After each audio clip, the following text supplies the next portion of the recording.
Hi, everybody, and welcome to our latest speaker series. Today we have Laura Proctor from Elder Abuse Prevention Ontario. Thank you very much for joining us, Laura. Thank you so much for inviting us. I'm so happy to be here today, Karen. Thank you for the invitation. And I will just go ahead and share my screen. Perfect.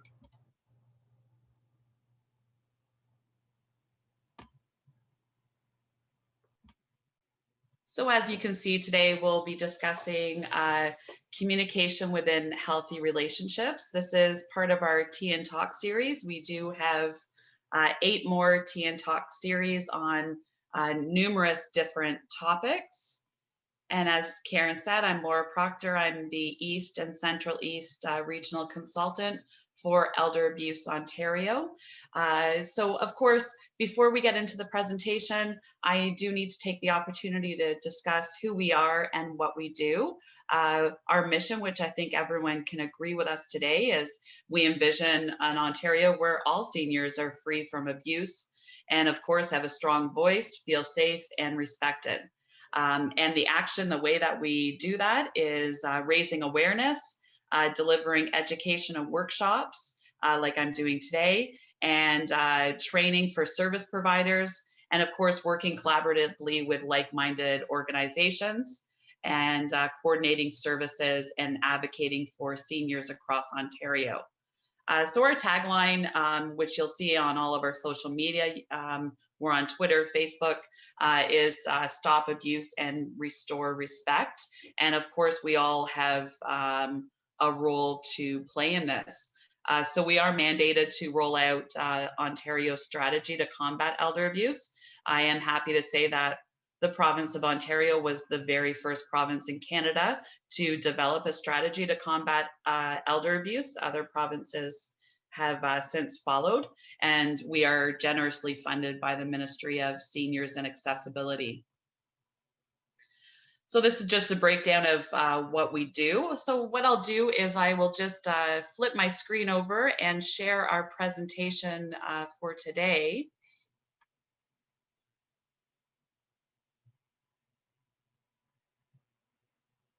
So communication, as we all know, is such an important topic in all of our lives. It doesn't matter how old or how young we are, communication is fundamental. So today I'm going to briefly walk you through really simple and practical steps in improving communication in all types of relationships in your life. So it is, of course, a building block of any healthy relationship. And it can be really difficult to discuss sensitive matters with friends and family. And how would you even bring up the topic of abuse with a friend who could be experiencing abuse or other difficulties in their life? As we age, our roles and responsibility, and of course, health can change. And communication changes with our roles within society and our family network. And it can be really difficult to have conversations with our family. It's important during this time that we model effective ways of communication and make sure that what your needs are being met. So this workshop is going to give you those simple tools and tips to be able to discuss more effectively. So I was telling Karen at the beginning of the workshop, back in the olden days when we would get together in person, I would open it up with a discussion and encourage in a roundtable seniors to discuss these following questions. So those of you that are watching this video, I want to encourage you to take a moment when I pose these questions as to what your answer is. And it's beneficial if you just answer out loud. So it's like you're part of a live presentation with other individuals. So do you find that as you age, that your role within your family has changed? And if you feel like it's changed, reflect on how has your role changed? And how does that affect how you feel and how you contribute within your family unit? Also, think about what barriers to effective communication have you experienced?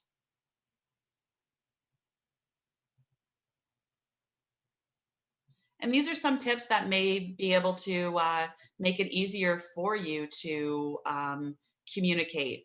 I think we were all raised to think that assertiveness means automatically that you're rude or insensitive, but there's a way to assert what you need in a polite and direct manner.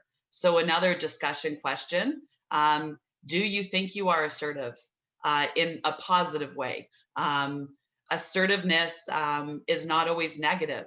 It can be described as being open, honest, and a very clear communicator, because when you convey the ability of being assertive, it's making it very clear that you know what you want.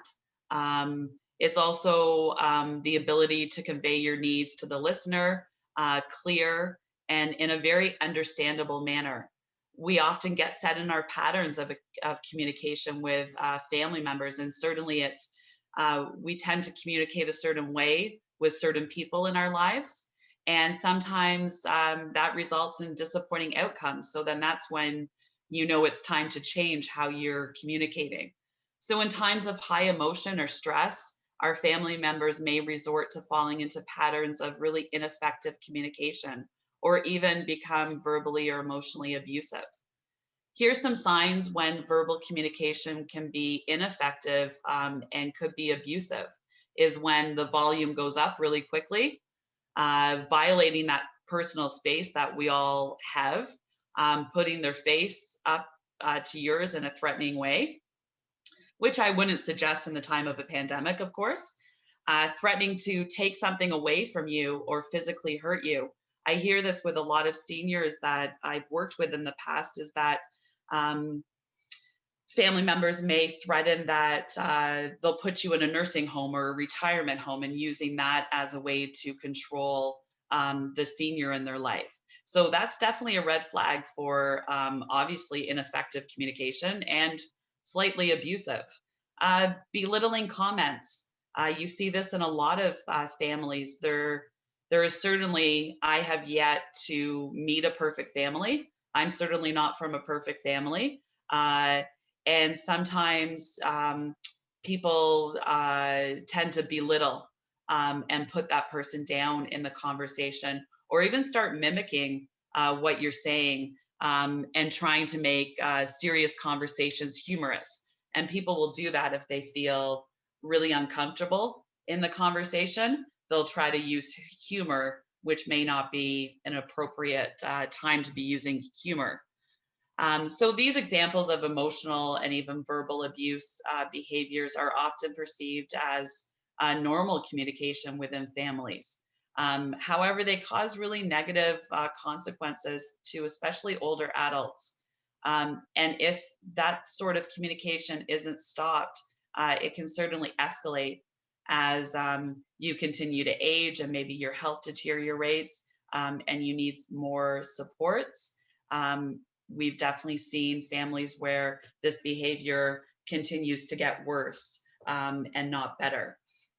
So we can use tools and language to convey our message clearly before conversations with loved ones reach this point. So how do we prevent and de-escalate these kind of communications? I always suggest using I statements. So using I statements, you statements can sound to the listener like an attack. So sometimes in a difficult conversation, people will say you, and pointing your finger, where if you say I, that person can't take our feelings back or away, or how we're perceiving the world. So using I statements is much more effective when you're trying to focus on your feelings and how their behavior affects you. So try using I statements like this example here. So I feel, and then you attach an emotion. So I feel upset when you, and then you give the behavior that's upsetting. So I feel upset when you control me because, and then you explain, because I'm an adult and I'm able to make my own decisions. So this example here, as you can see, is I feel sad when you call me names because I love you and and I take what you say to heart. So give it a try after the session watching this, or the next time you're having a difficult conversation, step back from those emotions and try it and see if the communication goes in a different direction than it typically would go in that conversation with that particular individual. So giving it a try, think of a loved one with whom you could use this method with, whether it's a friend or a spouse or a family member. Write down a feeling or the situation that is currently troubling you, and then read it to them at, of course, an appropriate time, and ask them to respond with their feelings using the same method. This communication tool can be used every day to help convey your feelings to those around you. So some more tips around that essential effective communication is what are some ways you can communicate more effectively? Listen. Listening, it doesn't sound like listening's a skill, but listening truly is a skill. And the more you listen, it's interesting, the more you realize that other people rather talk, and they're very happy to fill dead air with talk. So really active listening. It shows the speaker that you care and you're interested. So giving body language cues, so nodding your head and appropriate eye contact. And then, of course, what we learned when we were kids, waiting to speak once that person's finished talking. So all the basic fundamentals, which are hard to remember when our emotions get involved with difficult conversations. So summarizing in difficult conversations, it's really beneficial to summarize. So understanding what that person said to you. So sometimes we think we understood what somebody was trying to say to us, but once you summarize it, you hear what the speaker said, and then they can correct you if you've misunderstood what they're really trying to convey to you. Empathize. Empathy is a really important skill. Try to understand their point of view and exactly how they might be feeling. And then, of course, expressing your own needs. We all have different needs and desires within our life. And we often focus on trying to convey our feelings rather than our needs. So telling the listener what you need from them. It's important to tell them rather than thinking that they should automatically know what you need or what you wanted in your life at this particular moment. And then also when emotions get high, to reduce the risk of conversations escalating, is we also as adults have to learn that skill of knowing when to walk away. I can say personally, I did not have this skill 20 years ago. Is I did not know when to walk away from a difficult conversation, and I think it's a skill as we age and we mature. This naturally comes for most of us, is when to take that deep breath, and when emotionals are really high, it's difficult to process exactly how you're feeling, and when you're emotional, it's almost impossible to clearly and effectively communicate. So take a moment, walk away, and then, of course, come back to that conversation when both you and your loved one are ready to have that difficult conversation. So a few tips on controlling your emotions during difficult conversations. Life isn't always perfect. So we all, in all different facets and throughout our whole lifespan, have several different difficult conversations with many different people in our life. So there's some techniques when emotions are running at a high state. So these are referred to grounding techniques, and they can be used anytime you feel like you need a break. certainly in the work that Karen and myself do, we can use this in our work daily to ground ourselves. Things can, when you work with people, things can be emotional. So using your sense to bring you back to the present. So sitting quietly and naming 3 things that you can hear, see, taste, smell, and feel. It's a really simple thing just to get right back to the present moment. Some people find it beneficial for grounding techniques of holding a rock or something in your hand. So keeping that in your pocket, and in that difficult conversation, you get those string of beads out or a rock. And then in your chair, like I am right now, is firmly pressing your feet into the ground and closing your eyes and taking a couple deep breaths. We don't, it may sound a little hokey saying take deep breaths, but we don't actually, in the course of our day, cognizantly take deep breaths, and take as many of you as you like, and you'll actually feel rejuvenated after that.